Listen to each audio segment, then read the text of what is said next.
Alright, it's Barrett-Jackson, Scottsdale, 2013. It's Tuesday, it's quiet, it's pretty cold, and we're going to check out some of the cars that are going to sell later in the week and prime time over the weekend. We start out with what might be one of the strangest groupings of cars that we're going to see all year. I'm Rob Sass, publisher of Haggerty Magazine. I'm Dave Kinney, publisher of the Haggerty Price Guide. I'm Graham Kozak, associate editor at Auto Week. Let's go check out some cars. Let's do it. Some of us love the kind of special cars that show up at Barrett-Jackson. What could be more special than Sammy Davis Jr.'s 72 Stutz Blackhawks? Now, I mean, grab the cigarettes, grab the scotch. This car is one for the ages. Not only did Sammy own it, I mean, this is Vegas all over, right? It really is, and I'd say grab your collection of blaxploitation films, too. This is really an amazing car. Dave, you know a lot about these. What's the Stutz story? Built in Torino, Italy. They were basically built on a Pontiac Grand Prix chassis for most of the cars, although they did some four-doors. They did some crazy things, lots of cars with very special interiors, 24-karat gold. Have you seen one before, Graham? I've seen them only in auction catalogs, never in person. I'm frankly kind of curious how we went from the dual Ghia to this in not so many years. You know, a lot of people would say there's a direct connection between a dual Ghia, you know, kind of a custom car, American, American engine, kind of, car for the Rat Pack. So the same owner. Right, the same owners. The Rat Pack right, is exactly. the connection. But other stuff here. We've got a Porsche that kind of represents the Miami Vice era, and some Crosleys. Let's go check it out. Yeah. All right, Dave, you were right about the Miami Vice era. 911 slant nose. Yeah. Wow. Take it away, buddy. What are we talking about? What are we looking at here? These are actually inspired by the 935 race cars. The slant nose was actually a factory option that you get. It was very, very expensive. This is not a factory slant nose, but this car was done on a 1977 911S. And from what I can see, pretty good workmanship. It's all steel, which is not very common for aftermarket slant nose cars. No, you weren't even born, Graham, when this car came out, No, right? no, Yeah. this taste has kind of got it. Taste? You use the word taste? It's got to grow on me. Okay, all right. Yeah, I get that. Well, a Porsche, a Stutz, and a Crosley. Yeah. We got kind of an eclectic mix here, any way you look at it.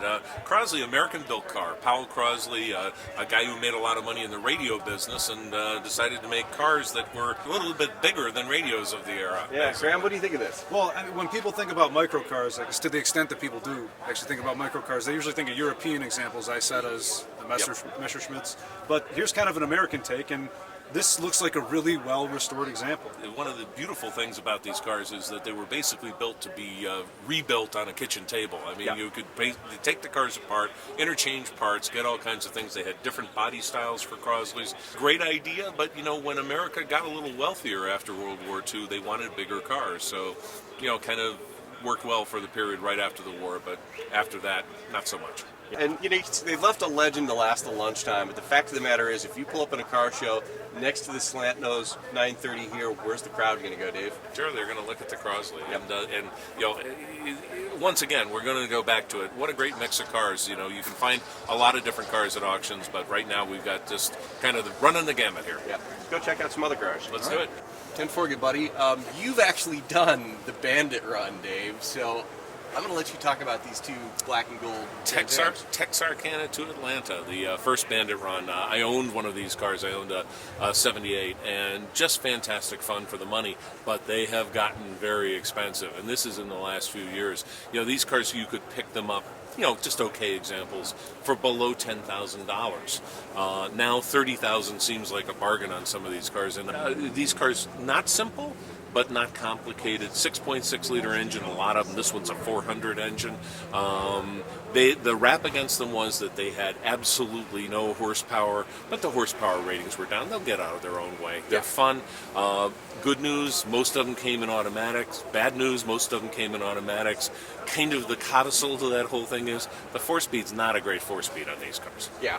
But I mean, these are pretty much the class of the malaise era in terms of collectible cars from 73 to the mid 80s. And what three options are absolutely mandatory to have on one of these? T-tops. T-tops? Okay, come on. All right, Graham, help me out here. Chicken on the hood? I don't know. Okay, black with gold trim and a CB radio. I mean, you just got to have it. Oh, yeah. All right, we've seen some unbelievably fantastic cars, some unbelievably different cars. Let's finish it off with this Boss 302. Graham, what do you think? Yeah, well, my first time at Barrett-Jackson, I didn't expect to see the Crosley, didn't expect to see the Stutz. This is kind of what I pictured there being at the show. And this looks like a great example of a thoroughly restored classic muscle car.